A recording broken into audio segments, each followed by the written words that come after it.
and then just say, No. is it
Yes. Hello. Hello. Hello. Hello, Tom. Hello, mate. What did you have for breakfast tomorrow? Hello, Tom. What did you have for breakfast today, mate? Hopefully it was something healthy like avocados on toast. Hello, Tom. What did you have for breakfast today, mate? Hello, Tom. What did you have for breakfast today, mate? Hello, Tom. What did you have for breakfast today, mate? Good.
alright.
Give the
Media Club! My name is Mickey Collin, I'm your resident MC, but before we get started, I'm going to introduce our lovely, beautiful, gorgeous founders, Tom and Jessica. And before that, we're going to shut the doors, maybe? A couple of latecomers might be coming in. We've got a full action-packed day, but first, let's roll VT1, please. Thank you.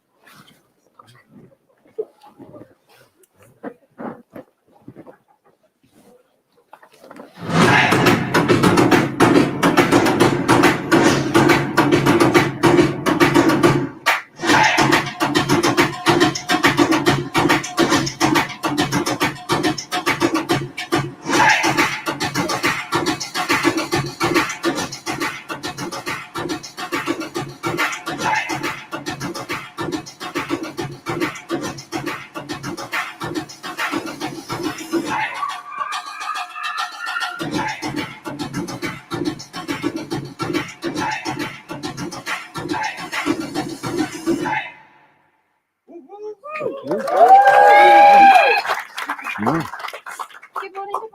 Hello, I'm Jessica. I'm the co-founder of Soho Media Club. And I'm Thomas.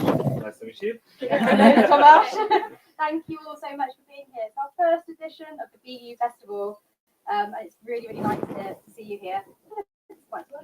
So please wait because it's playing this. But you can hear me, right? Yeah. Okay. So today's all about you. Just enjoy it, make connections, make as many connections as possible because that's what it's all about. Just meet new people, share your stories, and hopefully at the end of the day you'll feel energized and feel something positive coming out there. So we're going to be super quick because we've got an amazing panel. I'll just hand it over to Tom to say a few words. It's so nice to see you all. And actually, I'm nervous because it's totally opposite. When I'm actually nervous, I speak slowly, quickly. So maybe we complement each other. So nice to see you, and it's the first our festival, and it's fantastic. If you have the great fun and mingle together and have fun, be you. And we got 5 different locations, and you get the programs, and you know how to walk. Yeah, enjoy the sunshine, the fresh air, the walk, the whole atmosphere. And thank you so much. Tom and Jessica, keep the applause going, please. We started Soho Media Club. They started Soho Media Club 4 years ago this month. Yes. Wasn't it? And about a year later, there was thoughts of the festival, so we were brewing this early days. And of course, we kept things going during lockdown, virtual. So we just want to thank you guys so much for all your support over the years. And once again, I'm Mookie. I'm your resident MC. I've been with these guys for 4 years, but known them since forever. We are here to support diversity, inclusion, having a voice, equality, speaking up, thinking about change, talking about mental health. We have a fantastic day of, like I said, multiple locations, multiple lineups. We have amazing speakers. So we're here to have some fun. We're here to mingle. We'd love for you guys to Piper and be with us throughout the entire day, but we understand if you feel like dipping in and out, got a work call to do, no problem. Just make sure you're back here for the party, sir. There's a party happening, all right? Not in this location, though. It's another location. 01. Yes, so do keep your eyes on the schedule. Do look out for the Soho Media bunting.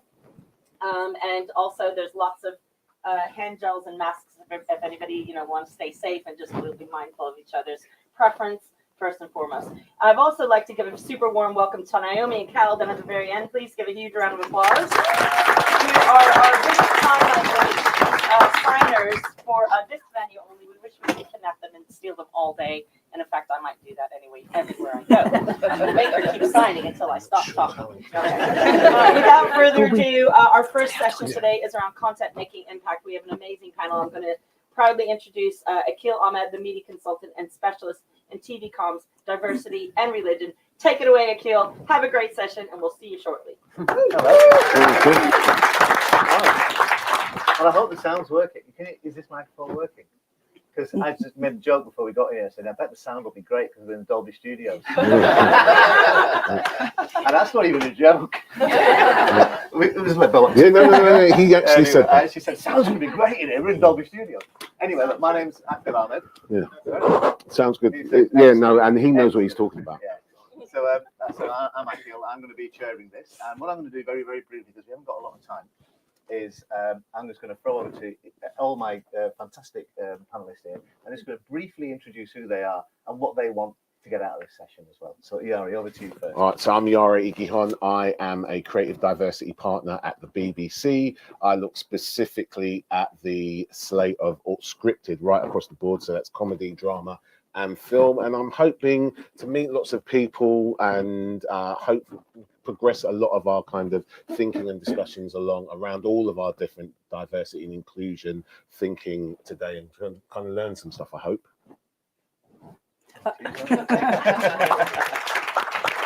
I'm Jules Hussey. I'm a freelance producer, just producing Ralph and Katie. I've got my own company called Brazen Productions, which works with underrepresented talent. Currently have 2 projects in funded development, one with a broadcaster, one with a major streamer.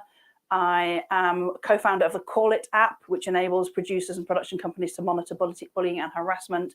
And I'm founder of the Karma scheme, which encourages heads of departments to donate some of their car allowance to people to enable underrepresented groups to take their driving tests.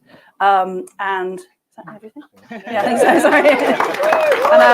And I'm big on intersectionality, so I really want to hear a lot of mixed voices overarching a lot of different areas. I want to learn more from everybody about how we don't just tick the boxes and we actually do inclusive production. I'm a bit lowly after these guys. I'm just a director, basically. I've been working for embarrassingly 34 years, but I've managed to sort of stay upright and do it through some quite tricky times. I started in documentaries and arts programs, and I just worked my way up through to drama, lots and lots of television, and then movies more recently. Currently directing a big fat musical set to the songs of Take That. What I'd love to get out of this session is, for me, it's really all about, what I'd like to give to the session actually first is personal experience. And what I'd love to get out is a sense that all our stories are heard and that something kind of happens. Really, it's as simple as that. Why don't we start with that personal experience? You've talked to us before about it. Why don't you tell the audience about what that personal experience is? So, in a nutshell, it was hard as a woman to just do my job. Really, really hard. And I have always been incredibly conscious of the privilege that I have doing this job and kind of being paid to do something I love. So my big thing is mentoring. And in my own small way, I have been doing it really, really passionately for about 15 years. And so I take on a couple of mentees on each job, and I insist that it isn't box ticking. I insist that they come in and they have a little mini film school with me. And I'm really strict. I force them to prep. I insist on homework. And they get to direct a couple of scenes in whatever I'm shooting. I have to persuade the producers that that's okay. And then they follow through and they edit the shows. Really briefly, I have approached broadcasters and the big indies and commissioning bodies. And I've said, can we systematize this? Can this become a thing that directors get paid a bit or persuaded just through goodwill to really take this on? Because so many young people shadow, and then it just means nothing. They come in, they do 2 weeks, they come in, they do 4 weeks. It means F all. And so it's incredibly important that people commit to it. Full stop. Well said. Yari, that's a good point, isn't it? Yeah. That's a good point, because Koki's there talking about individuals taking it upon themselves. And obviously, if you're a commissioner or a genre head or whatever it is, you're a controller, you have a set budget, and that set budget is to deliver the program, not necessarily to deliver actual training. But then there are training budgets, etc. So have we got the training wrong? Yes and no. So there are examples where we could do better, we could do more, we can get obviously as an overall industry we've gotten it wrong.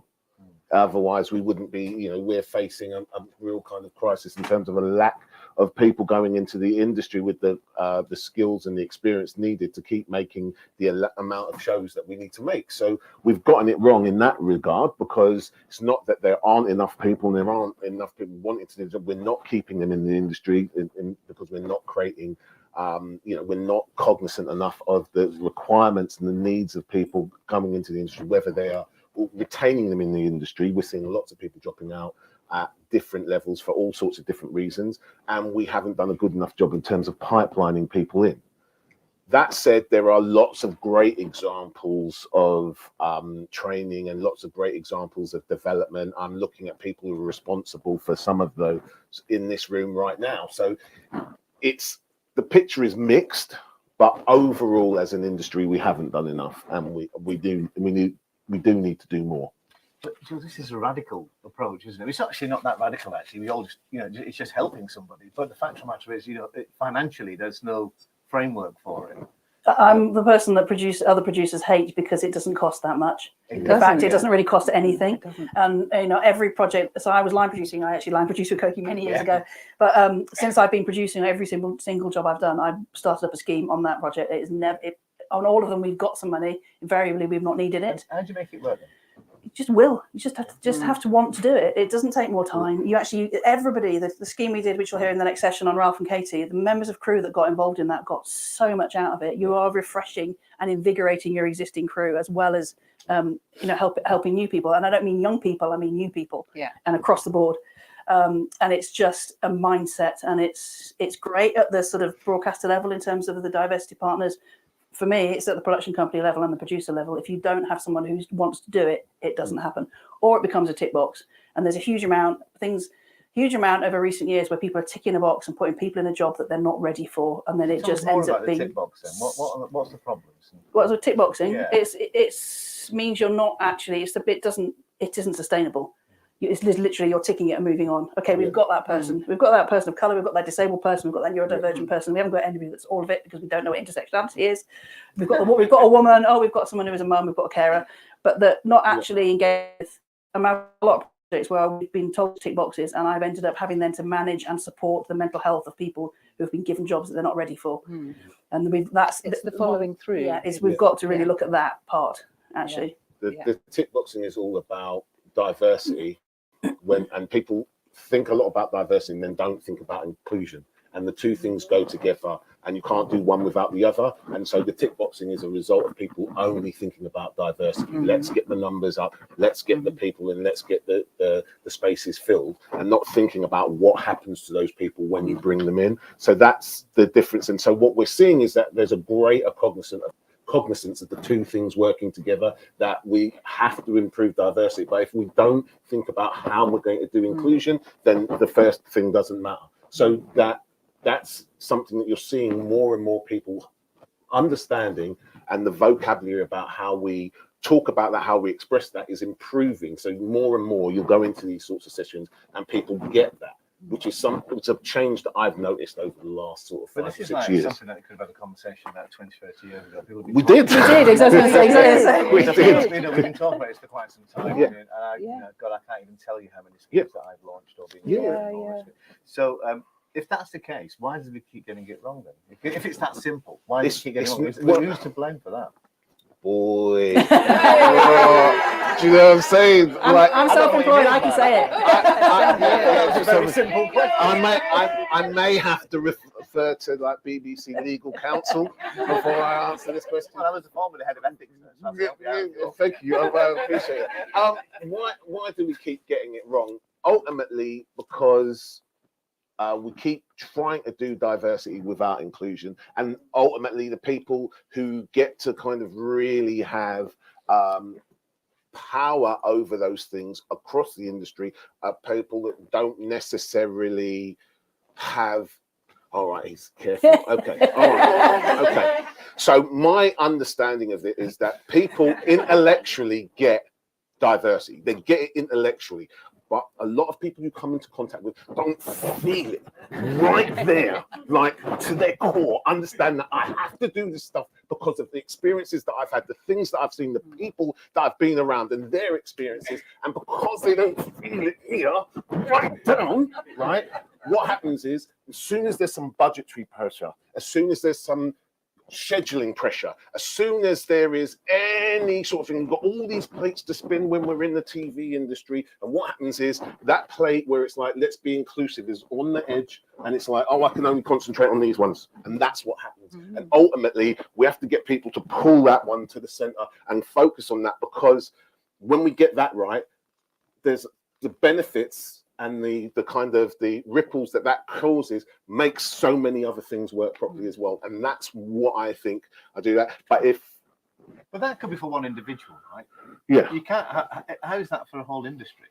Well, the thing is, is it collective stupidity, or no, is it's it not collective stupidity, or is there a problem? Or is there a problem? No, or is there a problem with the people that gravitate to the top and the things that we take that we see are important? Well, look, because you were talking about an individual now, but no, this is across. If you look at the leadership of all of the major companies in British broadcasting, it's a fairly homogenous group. Is the truth of it, and there just isn't enough. There just isn't enough. There isn't a great enough range of experiences, of backgrounds in those groups where people who are going to make decisions that are going to be ultimately different than decisions that have been made in the past. And it's, you know, and how do you fix that? I don't know. And it's got an idea about how you fix it, you guys? Well, it's an industry. It's about money. It's about risk aversion. It's about fear. And so you've got risk aversion and fear at the point of, are we going to actually pay our bills, pay our overheads, and make a profit and keep on going? And it's fear and risk at the point of, oh, we don't have to speak to these people. What do we call them? You know, what do we do with them? How do we support them? You know, and all of those things combined just mean that people, they, as you say, they tick the box. A person gets thrown to the edge, and there's nothing sustainable done in it. Also, the film industry is very sort of cliquey, isn't it? Oh, nepotism. There's nepotism. There's nepotism, but there's also familiarity. So each kind of head of department has worked with like 10 or 15 people, and it feels safe. And you know, directors with my ADs, and you know, every single person who has their own little kind of area of power and influence needs to jump out of their comfort zone. Yeah. And if it means paying them to do it, we've got it. You know, that seems to me like a really sensible way to spend our money. Give people. I don't know. That's an interesting thing. Obviously, what about? But because no one seems to get, there seems to be no punishment for failure. There isn't. There isn't. Yeah. But you do get rewarded in other areas. So if you're delivering, depending which broadcaster you work for, or which company you work for, if you're delivering percentage of profit, etc., there'll be some kind of like bonus for that. But actually, if you fail on diversity, you'll just probably get told off. Or not even that. Not even that. It doesn't even feed into the awards. I know as somebody who managed a lot of people, I could never tell them off for that. Yeah. On this recent project, we were basically told on the film, you know, by I think must have been the BFI maybe, who said, you know, you need to have a certain number of quotas, and if you don't reach them, you can't be nominated for a BAFTA. But I'm sorry, that never gets followed through. No. There's, you know, let's look at there's always an editorial reason. People make editorial reasons why you can't fill those quotas. All the time. Excuses. But it's also getting people to think outside of the stereotypes they've got in their heads. On Ralph and Katie, I said to every head of department, you will have a disabled or a neurodivergent person in your team. You have to have one. And everybody, and that thing you're saying about our department, you know, but I know all my department. I said, yeah, but if you ever ask any of them if they've got any access requirements, because I bet you if you actually pose that question, you'll discover that 20% of your team is neurodivergent. You're an art department, of course 20% of your team is neurodivergent. but getting people to not, and it's also not just making it sustainable and making it accessible and people seeing themselves reflected by successful people in the industry. It's also about looking at who you already know and asking the questions. It's not just about bringing in somebody different. It's actually looking around you and going, oh God, I never knew that about you. I never knew that you actually are completely dyslexic, and I've never supported you. You know, because it's you know, looking within as well as without, and that makes it sustainable.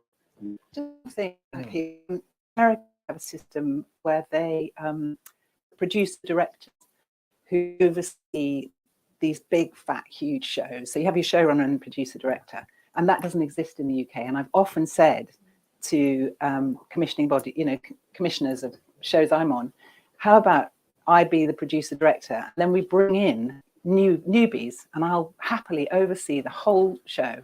I'll commit to the whole show, and I will just look after these, you know, new directors or directors who need a break, and they don't like it because they have to pay more.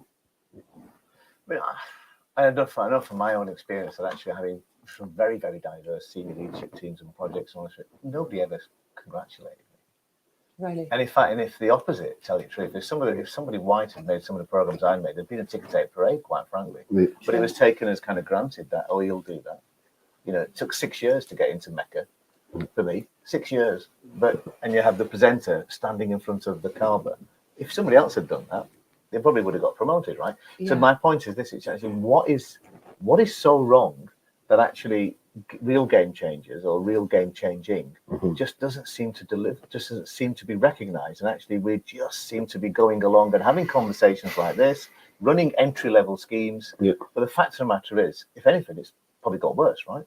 I mean, It's got better in many respects, yeah. but actually we're hearing from skill set and all those kind of people that actually they think it's getting worse. The raw data, if you look at the Diamond fifth cut, is telling us that actually we've kind of stalled in terms of our progress of getting a greater representation, particularly off screen. The numbers don't lie. I mean, potentially we could get more people to engage with Diamond, and that might change the picture. But ultimately, the data that's the best data that we have at the moment. So, I guess if we look, the question is why isn't it changing? Why aren't we moving things along? Ultimately, it boils down to the fact that it's just not important enough to the people who are in charge of everything. I think if it if a program doesn't come in on budget, there's hell to pay. If you miss a deadline, there's hell to pay. If you don't manage to do it in an inclusive manner, well, do you know what I mean? Oh well, and that's ultimately what it comes down to. I mean, hopefully what we're trying to kind of establish within like an organization at the BBC, and I can only talk about what's happening at the BBC now. The idea is that the hope is that we are trying to encourage our suppliers, people who make programs for us, to improve their ability to do what they do in an inclusive manner.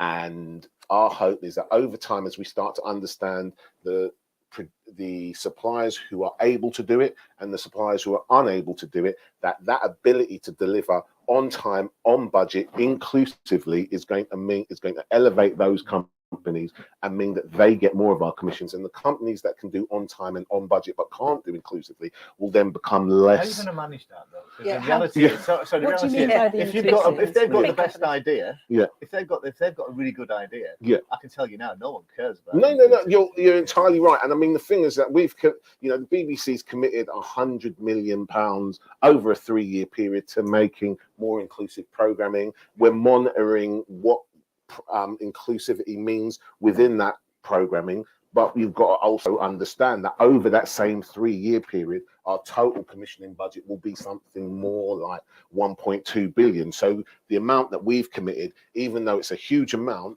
is less than 10% of what we'll be making over that time that has to meet those criteria. So how do you monitor it, Yari? What in terms of how do you monitor the inclusivity? So we've got a couple of different mechanisms. So we've got 3 criteria in terms of that 100 million, those programs that qualify against the 100 million. So we look at the content and portrayal in the program. Yeah. So what's in the script, what's in the treatment, what are the ideas of the producers.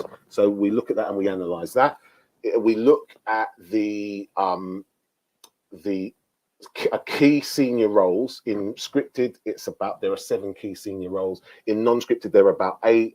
And essentially, at the end of each production, producers on that show fill in an end of production report and report back on whether or not they met those criteria against those roles and how they did it in a report that they send to us. And then finally, what we're doing is, with regards to our working with diverse-led companies, we're surveying all companies that kind of have a relationship with us via different commissioning routes, and we're monitoring what's happening within the leadership of those companies. Each company fills in a survey, and then we, as people who work with the companies, get an understanding of. We don't get the raw data because of GDPR, but what we get is an indication that yes, they meet the criteria of being a diverse-led company, or no, they don't. So that's how we're doing the monitoring, and then over time, the hope is that so our first year of data tells us that productions are qualifying against the second criteria, that of onset production leadership, least often.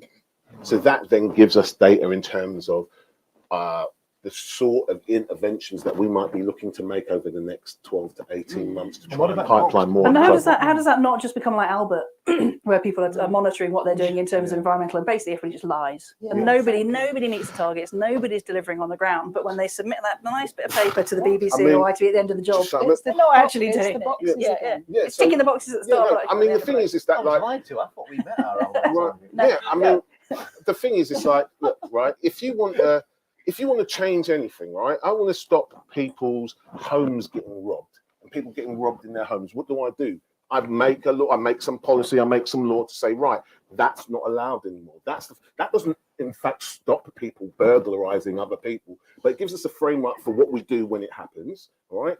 What changes that is that actually we remove the incentive for stealing your stuff, right? And make it so that people don't need to do that anymore. That's how we actually stop it. But we get a framework. So we need that, and we need neighbourhood watch, because the way we change the industry is by we change the people at the top. We also listen to everybody else at every single level. We do not value the most important asset in our business, and that is people.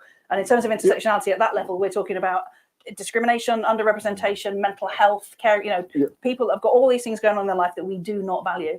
And how we change it is by doing all the big changes, but listening to everybody in this room. And that's why I'm one of the founders of the Call It app, listening to everybody every day. How are you being treated? Because that's why everybody's leaving the industry in droves. Mental health is that it's all that intersectionality of experience, and just us as an industry absolutely not valuing people, and that's all people. And absolutely everybody. And what are some of the successful things you've seen or you're involved in as well?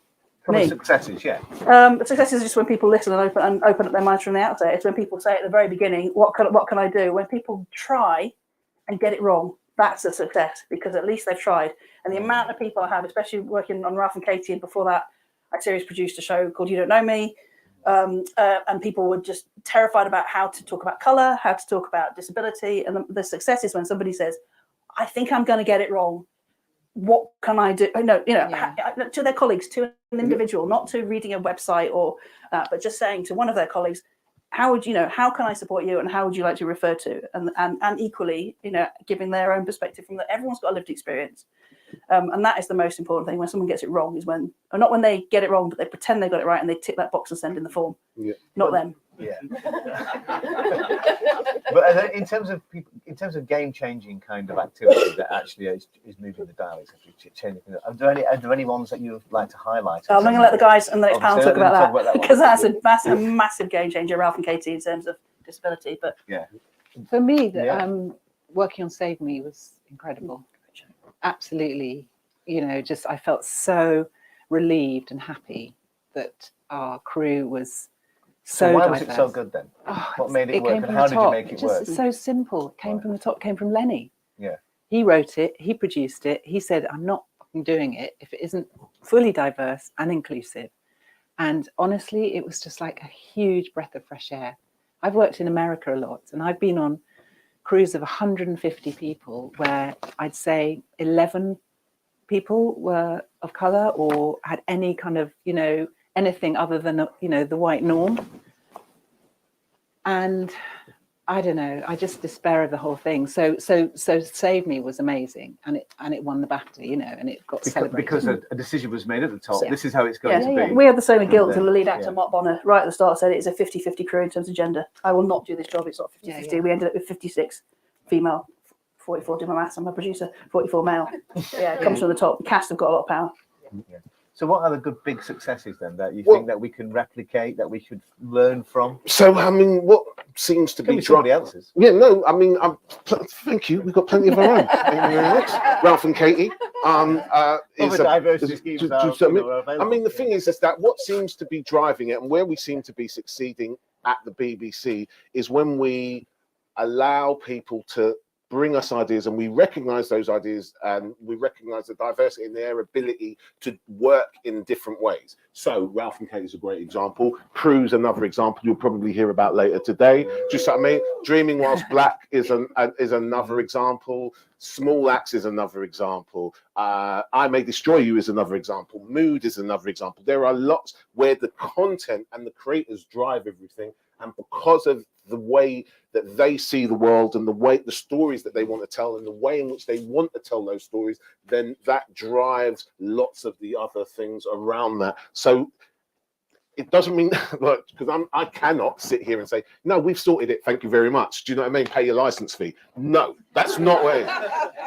My understanding is that we are learning how to do it. Do you see what I mean? So we have some examples where we are actually getting it right, and you're going to hear about some of those examples. So it's not us getting the bit that we do is, and the smart thing that we do is essentially going, okay, can you make this program? You've got a great idea for a program, make that for us. And that's what we do. And then we step back and say, do what you do. That's how the BBC can do it. And then hopefully if we can do that often enough, in enough different types of stories and enough different places across the country, in enough different communities, and you eventually start.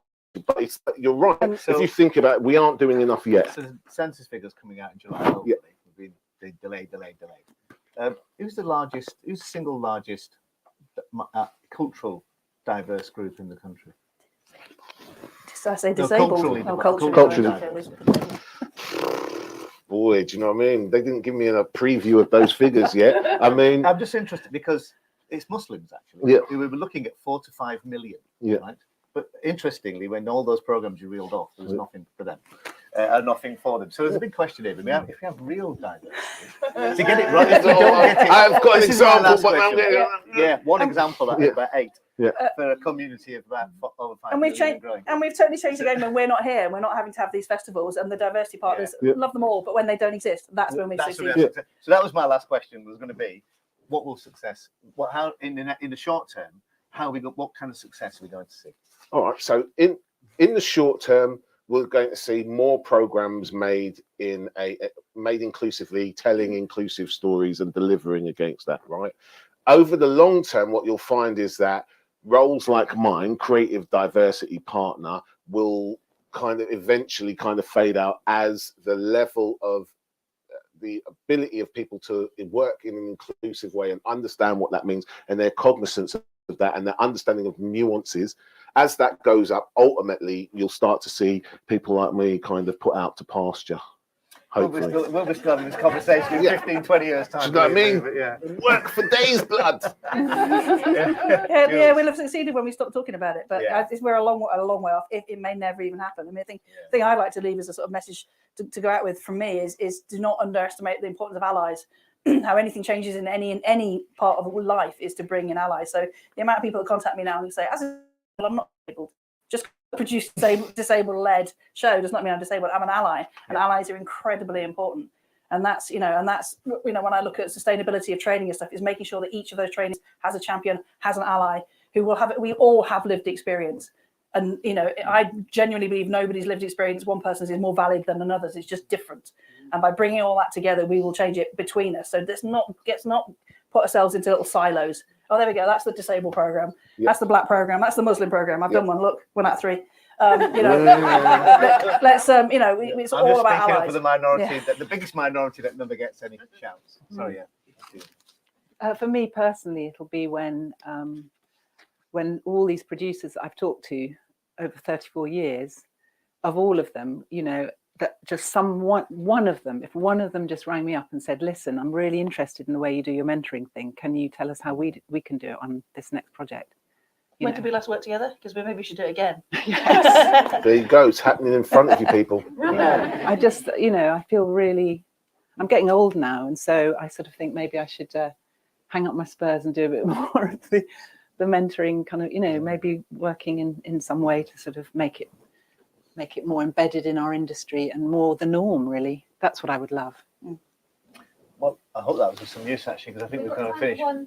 Have we got? We have got time for questions. I wasn't sure if we're going to have enough time for questions. Who wants to ask a question? You've got your hand up there. We could get this, I think just project from your diagram. Yeah, just project, darling. We're in Soho. Project. Okay. All right, that was beautiful, guys. Oh my God. Thank you very much. I love you guys. I was just a small suggestion about diamond diversity. Yeah. Because I think maybe part of the problem is a lot of people don't fill it out. Sure. And I was thinking if they could make it part of the earlier stages of production, where Wow. before you get paid or signing your contract, you fill out the form. Yeah. Then I think we'd get much better results. Because sometimes I look at our production and I think, I know loads of you haven't filled this out. Yeah. And you need to fill it out, but I'm not chasing anyone. So Sure.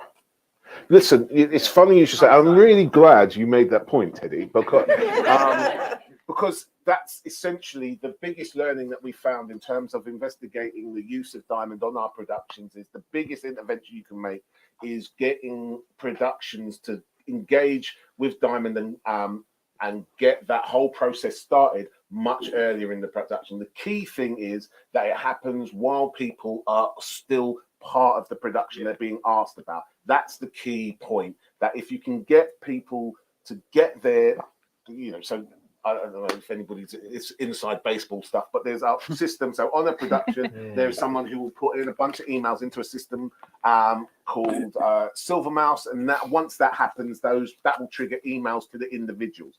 That process needs to happen while the individuals are still engaged on that particular production.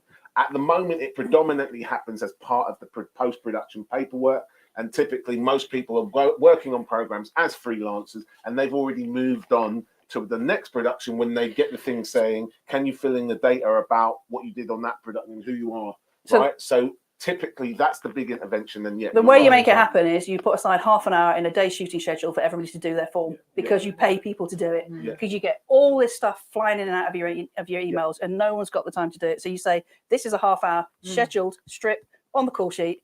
You're all going to sit down and do your diamond. They need to send it earlier then as well, right? Yeah, but you don't make it linked to contracts and stuff. That just becomes, it feels slightly unpleasant, actually, to say if you don't do this, you don't get your money. But if you actually say, I'm going to pay you to actually give us this information. So here we go. Here's coffee and cakes. All sit down for half an hour, fill in your form.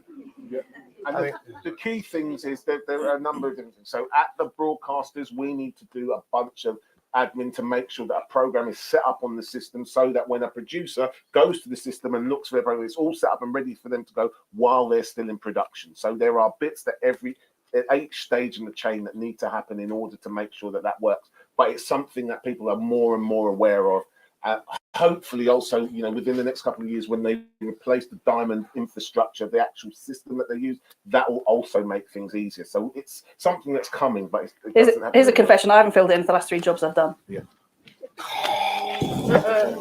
Jules. At least I'm honest. I'm so old. I'm so old and such a backroom boy. I was actually involved in the pilot for Diamond. And it was flawed from the start. So cool. It was flawed from the. I'm just saying, it was flawed from the start. So is that somebody behind you there? So, yeah. Thank you so much. That was amazing discussion. And you talked a lot about like diversity without the inclusion. Do you see a difference between like the creative side of the industry and the business side? And does that put pressure on the individuals that are kind of part of those marginalised communities? And then also I work for like a global media company that also has like a news outlet. Do you think that like news and political narratives impact the greenlighting process? Well, that's a simple one. Why don't you take the first thing first? I can't remember what was the first question. The difference between creativity and the business side of the. No, I'm not the one to answer that, Jules. You do it. I'm Same your thing. woman. They're both impacted on each other. Yeah. That was my thesis that I wrote 26 years ago for my degree. It's called Show Business, the impact of financial sources on one-hour TV drama series. And I did Baywatch and something else. Anyway, they're linked. They're completely linked. I mean, as a freelance producer, I will often be my agent kills me, incredibly vocal about a lot of the problems lay with the production companies. they lay with the production companies and their representatives, and at that level, it just stops so much happening. As a freelance producer, if I'm not empowered as an individual, so talk about the individual versus the business, as an individual working with the creatives, if I'm not empowered by the business people, I can't do it. So there is that you've got to have those two things meet. But it is ultimately about money. But there is a sort of conspiracy in the industry to keep them apart. Yes. I don't get shown the budget unless I absolutely demand to see it. I try and show every director the budget, and they don't usually want to see it. I know, but you're Just show me how much money I've got to spend. I can help. Yeah. I can help. Yeah, Okay, true. I think that might be it then now. Yeah, sorry about that. Well, look, can we look, I'll hand over? You'll say, I'm sure. To say well done. Well, just to say big thank you to everybody on the panel. Thank you so much, Jill. Can I get this mic on, please? Thank you very much. Thank you. Is it on? Is it on? Can anybody hear me? Yeah. Check 1, 2. Okay. So I think the speakers, everyone's hanging out, but Cookie. I have to go. Okay, no problem. So we're going to do a bit of a mic change. So I'm going to move this way. You guys are going to move this way. This Thank way, you. yeah. That's very good. Very good. Thank you.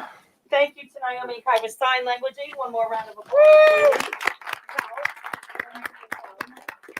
Brilliant work. So while these guys are moving to your right, the speakers will move to your right.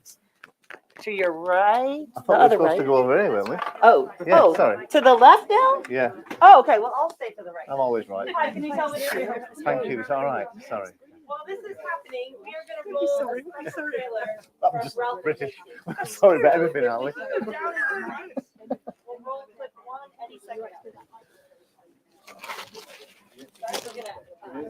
Buddy, I remember you talking to us when I was a Channel 4 trainee. Yeah. Well, Oh, 12 years God. ago. My God, I was even longer, mate. Yeah.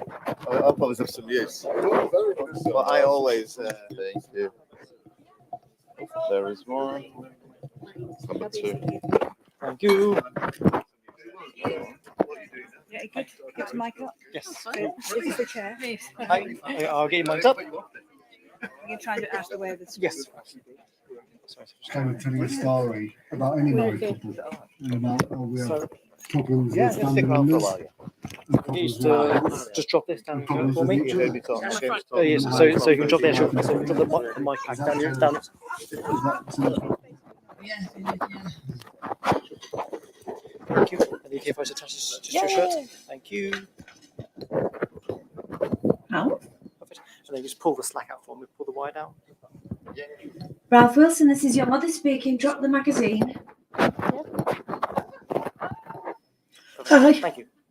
I mean, I've got a disability as well, and I was quite keen to come onto this show. And I didn't want to do a show about disabled people. Yeah. We don't talk about that. And that's what's good about Ralph and Katie. It's nothing to do with having a disability. It's about a young married couple. And get on with it, isn't it? It is. She likes you. Yeah, I'll talk to her. She didn't like you that much.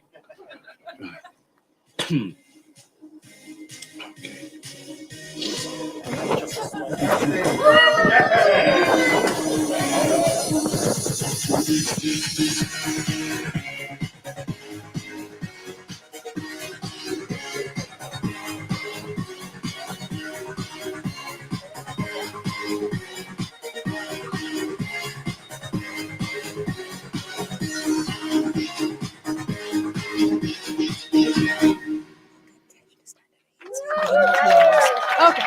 Yeah, no problem. Can we go straight into clip 3? Keep the lights down, please. Thank you. As we ask our panel to be seated. Thank you.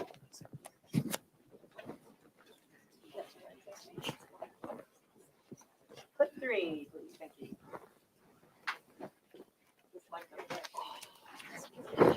All right. In case we're missing clip 3, we can play it again at another time. Oh, yeah. Are you missing it? Thank you. Okay, great. Ladies and gentlemen, a huge round of applause for Noreen Kemp, creative director partner at ITV, who's going to kick off this panel so we can get cracking in. Thank you. Thank you. It was fun to hear Jules and Iari basically saying I should lose my job in a few years, but thanks. But currently I am a creative diversity partner at ITV, which is fun. So I'm really, really excited to be here chairing the panel today. We've got an amazing panel here. So if I could just ask you to introduce yourselves and your titles as well. I'm Jordan Hogg. I'm a director I've done Ackley Bridge, Ralph and Katie, Screw, Death in Paradise, things of that nature. I have a disability. I've got cerebral palsy, and I'm an arsehole.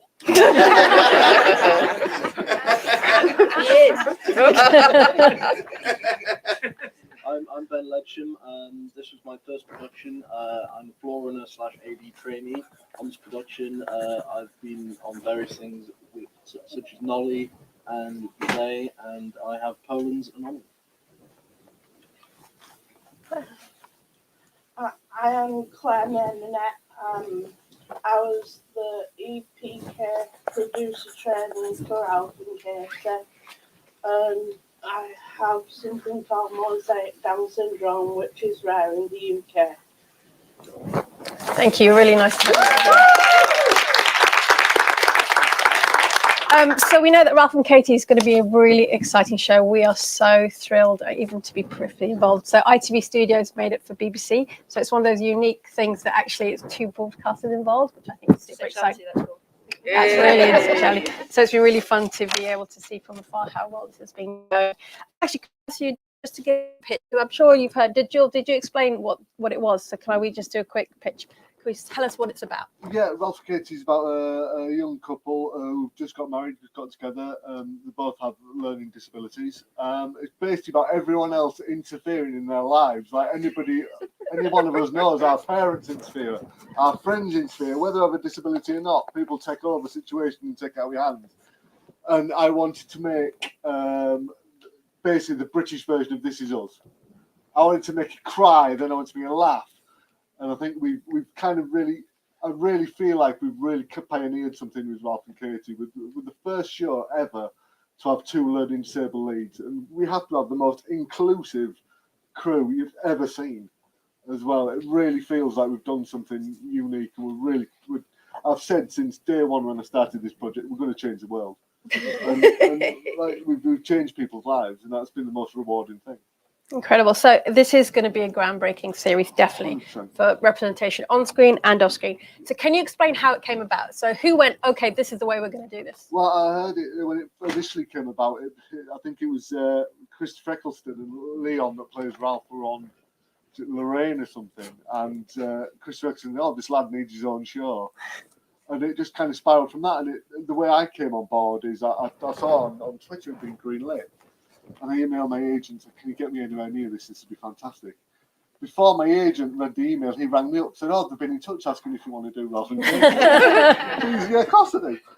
So, I mean, my influence on the show, I mean, I started speaking to Pete, the writer, and the exec while I was in pre-production of Screw, which is my job before this one.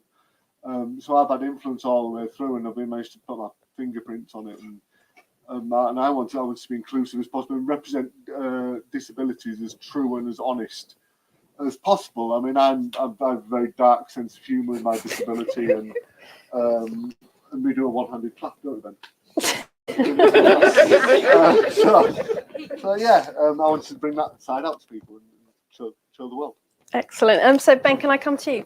So you're an AD trainee on this and also a floor runner. Can you tell us how you got the gig, how you heard about it? What was your how did you get there?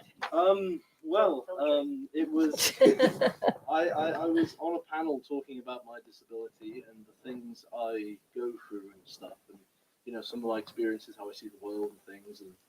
And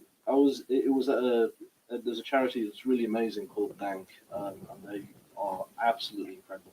And it was at their sort of event in Manchester where I was on a panel talking about my experiences, and then Jules was in the crowd, the producer, and it was one of those one in a lifetime sort of moments. And we just exchanged emails, and then you said, "Would you like to be on this production where there's the amount of diversity and sort of disabled sort of stuff?" And this is incredible. Yes. And she showed me around the Space Studios where we shot, and I remember saying, "Oh my goodness, I had sea legs." I was super it was so incredible to kind of have an opportunity where I could see, I could see the set, meet all the people behind it, and it was just incredible. I felt very important. Can I do an audience interjection? It's a sad state of affairs, and somebody commented on it. I think it was Koki about shadowing. Is that when Ben was interviewed for the job, and was offered it, he then didn't realise we were actually going to pay him. And that is a sad. Sorry, Ben, if I'm allowed to say that, it's a sad state of affairs if this young man thought that. It was true.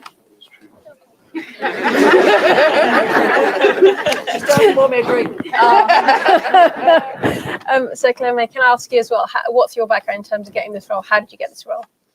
I was also a member of the Disabled Artists Network. The dance meetings that Ben's done as well. I knew a man called Daniel Bays in London who was doing the Radical Beauty Project back in 2018. And I didn't know I'd met Jules before. And when she's very forgettable. Yeah. When I was in London doing the pilot for something called Drag Syndrome, it was drag artists performed by people with Down syndrome. And we were doing a photo shoot for the Radical Beauty Project. And when I was having the meeting with Jules, she said, "Do you remember this?" And she showed me a phone, and it was the picture of me with great big hydrangeas on me. And I thought, "No, you were there." Yes, she was. And it was like so cool. So and she did say yeah, we would like you to work on the shoot for Ralph and Katie, and said, "Yes, please." Oh, excellent. That's really good. Well, Jules, that's amazing. It's actually, if Jules going to all these events, that's kind of paid off. And Dank is a BAFTA award-winning company. They are incredible. So if you really need to know about them and go to all their events because you get to meet amazing talent. So that's great to hear. So can I ask you about your experience actually on set, Claire? How was it for you as a trainee? Actually be on set? On set, at first I was a bit nervous, but as soon as I got into it and I met the other EPKs, James and Martin, they got me a bit more relaxed on set, and then my mind was working all the time. Right, I can see that, I'm going to film that. Right, I can see that. I'm doing all the different shots and stuff. And everyone was so welcoming and so kind and respectful and trustworthy. It was just like something I've never experienced before. Amazing. I think that's so important to kind of stress, because obviously production can be so hard and horrible. So anyone who's ever been on the set and to have that kind of experience is really incredible. So congrats to the team. Actually, it's amazing. Jordan, can I come to you?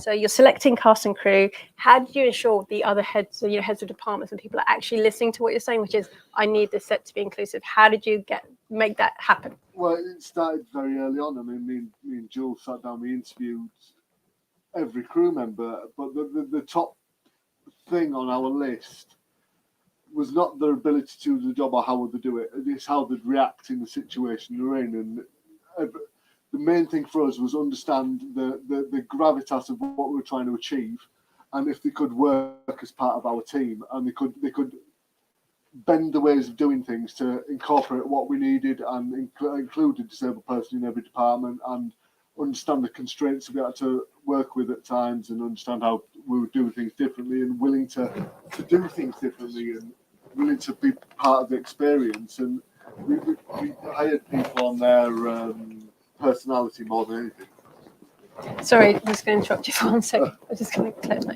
Are you all right? Yeah? Excellent. Are you okay to continue? Sure. Oh, you got some more. I'll do that as well. If I may talk Of about course, my experience.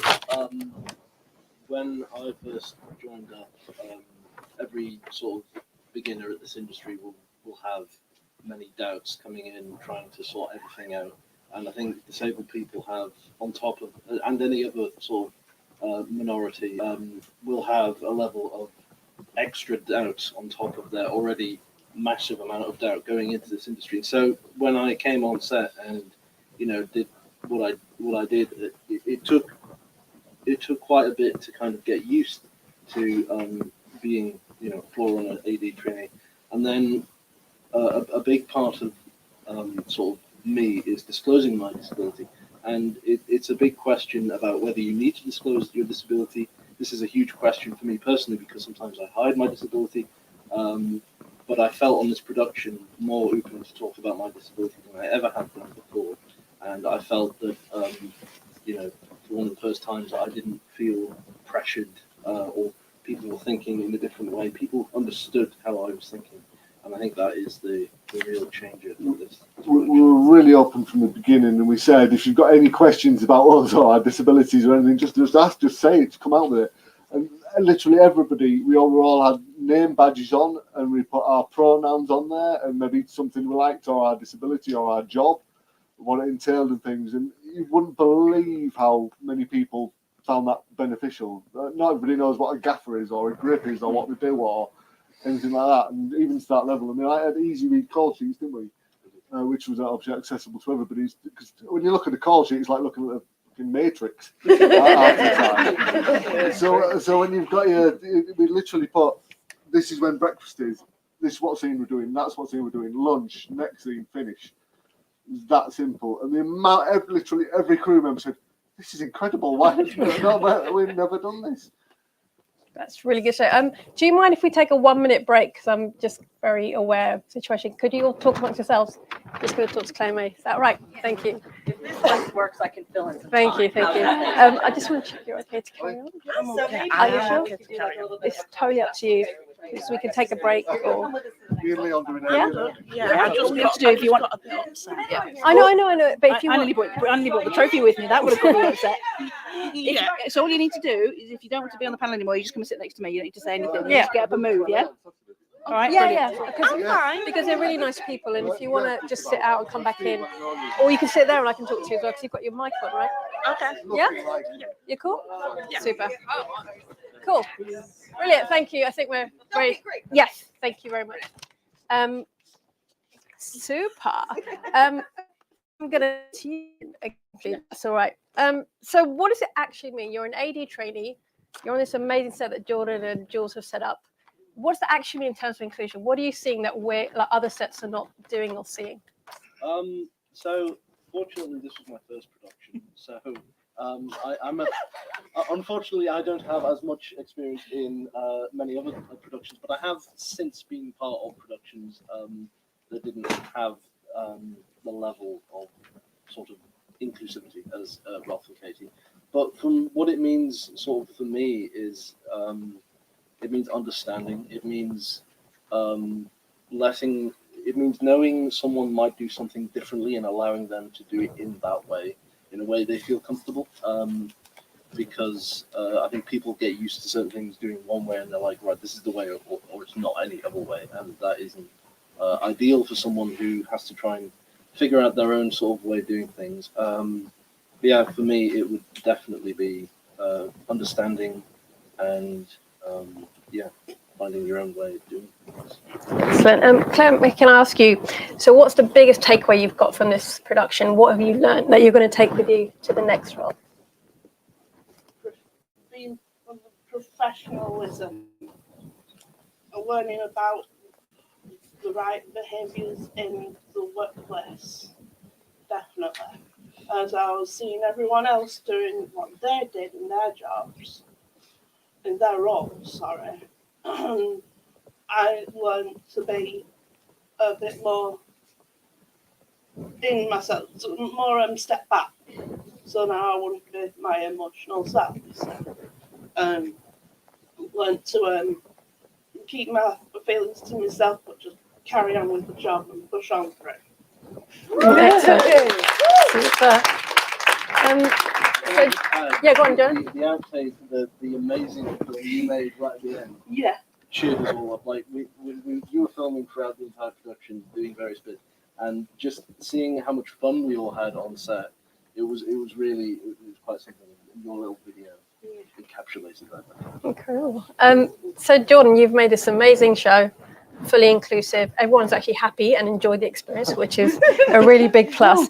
So for the producers and other people who are making stuff out there, what would you tell them to do? Give them like advice and say, how are we going to make all our sets inclusive? So this is not only groundbreaking, it becomes the norm, because actually that's when we know it's a success, that people go out, they go, actually my set will be like this, full stop. to be blunt about it in all Yorkshire, there is simply no fucking excuse why every production can't be as diverse and inclusive as ours. If we can do it with all our time constraints and budget constraints, we can achieve what we've achieved. All you've got to do is want it. There's no other fucking excuse. There's plenty of people out there who are clamoring, like Ben and Claire, clamoring to work in this industry, who will do an amazing job. And what you need to remember is disabled people will always find an easier, better way to do things because we have to constantly adapt and do things differently.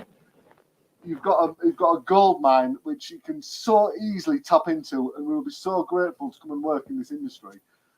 I mean, as a disabled kid growing up, this was my fucking dream to work in TV, to be a director. All I needed was a little nudge and a little help every now and again and a bit of encouragement. That's all you need to do. It's that simple. It's not difficult. It's not hard. All you've got to do is want to do it. It's not a lot to ask. Excellent. Very good. So I'm going to ask you, Claire, mate, what's next for you? What are you going on to now? Do you have any plans? Are you available? Yeah. Hey. Contact me or Claire for her CV. Excellent. That's good. Well, I'm a freelance filmmaker by trade, and EP care training for me was doing all the things that I used to do as freelance. I've just done one music event in my area, so I'll continue doing that until I find my next role. Excellent. Ben? Well, I was doing Ralph and Katie while I was studying university, so as you can imagine, many plates were spinning. But I'm free at this moment, but I'm probably going into to do another 4th year at uni. Oh, amazing. Learning a lot from my producer. Jordan, what's next for you? I'm moving to California. Hey! We're losing him to America. Really? Can you tell us what it is, or is it secret? Plate spinning, one or two things. Okay, excellent. How exciting. So can I actually ask the audience if they have any questions until the last 5 minutes? Should we start? Yeah, should we do 1 and then 2? That's a very cool shirt.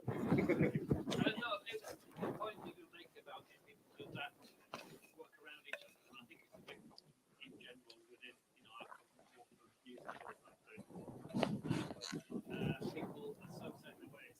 I'm an expert at this, and you don't work out different ways of doing it. And I think that whole thing of getting people to kind of work for the best way they're working is the way to do it. You are a team, and pulling on people's strengths that isn't necessarily directly in their role is actually going to push productions on way more than the ones that are going, we've got a set way of doing it. This is the only way to do it, because then you're not finding new ways of doing it. Yeah, and you said you delivered on time and on budget. Exactly. I mean, literally, I was saying earlier on to Corky, I've directed a lot of TV. I have never coming on Ralph and Katie was a totally different experience, because literally my job was very different to any other show I've directed. I literally had to properly immerse myself a lot more than I normally would. I literally had to act at times with Leon and Sarah. We had a creative enabler who was essentially like, probably equates Jess to like a translator for Leon and Sarah. Working in that environment, we had to build the schedule different and things like that. And it proved out to work to our benefit, so we could meet our goals and targets. But that goes back to the HODs that we employed, had to have this open-minded view of how we're going to do things. They weren't set in the way, so I say we employed people on their personality and their willingness to embrace what we were doing and go with it. But yeah, I think that's what people need to open their minds to. Sorry, just next to you, and then we'll come to you. I work at a university as a careers advisor, working with the film school to sort of get students their first start. And I work a lot with diversity and inclusion, which again is just on the bottom of every single job posting and on the bottom of every single kind of company's website, sort of saying that we really, really welcome it. But actually the one thing that I've noticed that's obviously not a surprise to anybody is that the thread that runs through the underrepresented community and disabled community community is that, to be honest, they're all from poor backgrounds. Absolutely, 100% across the board, where they've already got student loans. And they've often got family members they're supporting, they've got kind of other carer needs, they've kind of got a lot more on their plate than anyone else who's off getting their start at university and kind of having their rent paid for, we say, by their parents, so that they can kind of take those opportunities and take those kind of freelance bits and pieces and slowly get their career going. ITV is doing an absolutely amazing job where they're offering these just brilliant schemes that are really supportive, that should be absolutely but it's sort of like the real sort of jewel in the crown for other broadcasters. What would you sort of suggest to, say, smaller production companies, or sort of like where, say, ITV outsourced to, for example, where that there's a massive drop off, where it's then completely impossible for actually anybody who's not from a very, very, very stable and secure background, basically means any underrepresented backgrounds, to kind of help make that easier? Well, I was from what you described there, I had quite a similar journey. I went to uni, but I didn't have anyone to support me. I had a full-time job. I mean, I did what any other disabled kid did when they left school. I became a fitness instructor. So I worked full-time in a gym while I was at university, and I still to this day I got an email from Maverick Television on an email account I'd set up the day before, and Christ knows how they got my email address. I have no idea how it happened. And I think I'd always dreamt of doing this and wanting to. I didn't know how. I'm a disabled kid from a Victorian seaside town. I was far away from all you cool people as you can ever imagine. The honest answer is I'm not sure what production companies could do. I didn't have. Obviously, you're doing great things to support you. In my day, the career advisor basically I said, "Oh, when we're going to tell," they kind of laughed.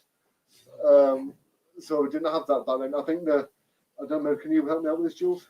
I think every production company is perfectly capable of taking half of their gratuity, their hospitality budget, and putting it into paying accommodation or travel for somebody from a different socioeconomic status. They could insist that their execs, when they visit set, don't do first class tickets and change them 5 times, so cost £2,000. It's really not hard at all, and it's just getting people to engage at that level, because I mean, you put your finger on it in terms of intersectionality. If you just tap into socioeconomic status, you are hitting so many people. And something as simple as on every bloody job advert it's saying you must have a driving license, you are wiping out every person from a lower socioeconomic status, a disability, a carer. You are completely removing them from the equation.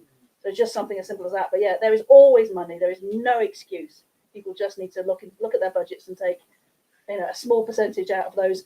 So in the big thing I always talk about, and I've been talking about for years, is we talk about reasonable adjustments, which is a legal requirement. And people will stand up in meetings and say, well, okay, if we have to do reasonable adjustments, who pays for that in our budget? And I'm terrible for standing up and saying, but you will pay for that actor to be flown around the world first class with their whole family and their au pair, and you do not consider that to be, that's an unreasonable adjustment. Take that money and put it elsewhere. And I think all of those companies, that's all they need to do. The money's there. Just use it. Sorry. No, Jules is right, because as a producer, you have the budget, you're in control, so it's up to you to make those decisions. The other producer in the room, but hopefully you'll try. And Screen Skills now do the bursaries for driving, so there are places that you can go for these bursaries. I think BBC and ITV and Channel 4, we all look at, people can come to us because we have these creative diverse units, which Jules wants to kill, but we can give you those grants and stuff. So just saying. So yeah, there are options. Never take no for an answer is what I'd say to people. Sorry, Liz, you want to have?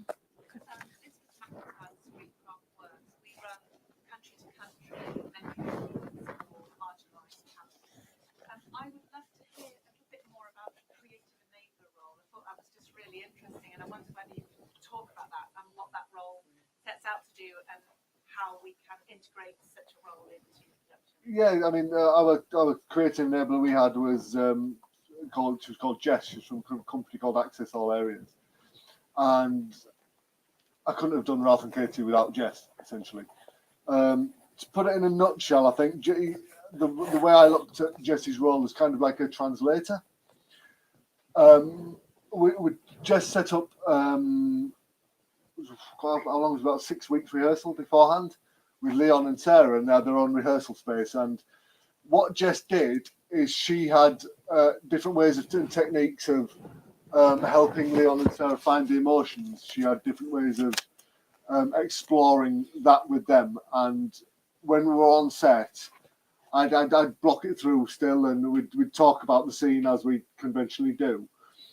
Then maybe we'd do a take. Then Jess would be with me at the monitor, and I said, "Oh, maybe I need a little bit more of this from Leon or Sarah." And then Jess would go in, and she had.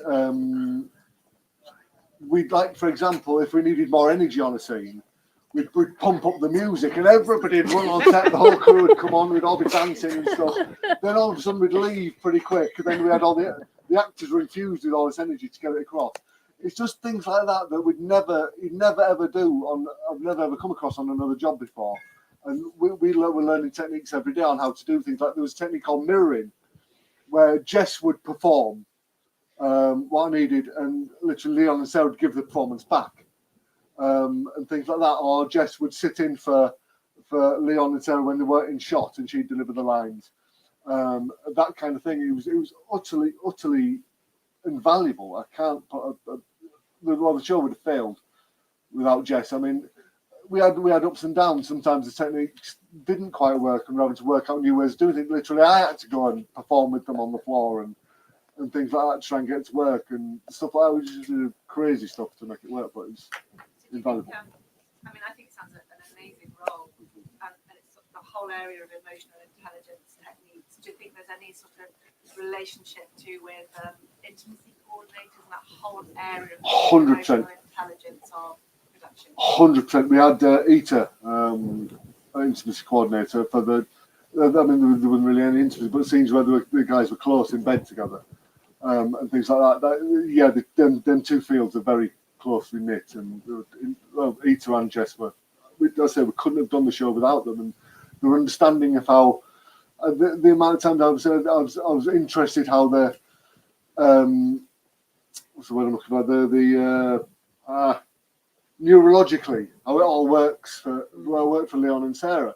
Sometimes we'd get a take and we'd nail it in the rehearsal, but then we'd have to go through about 7 takes before the performance came back. And he was understanding how we keep that performance there and things like that. And it was the use of Jess and her use of language and performance space and things like that that made it work. I'm afraid we have to bring this to a close. Can I thank our BSL interpreter, whose name I don't know, Claire May, Ben and Jordan. Thank you so much. Thank you, guys. That was amazing. Bigger round of applause for that, people. I have a microphone now. Just in time for us to move to the next venue. So, guys, what we're going to do is ask the speakers to come over here and unmic, and then we're going to ask to play that sizzle reel for Soho Media Club, if you don't mind rolling that, keeping the lights up maybe, and as we make our way over to the second venue, which is 0101, and that's W1FOHS Hospital Sam. I don't know that code, but put it in your Google Maps because it's a little bit of a zigzag to get there. But yeah, we don't mind. We can play the Soho Media Club sizzle, and thank you so much again. Thank you. We'll see you over there.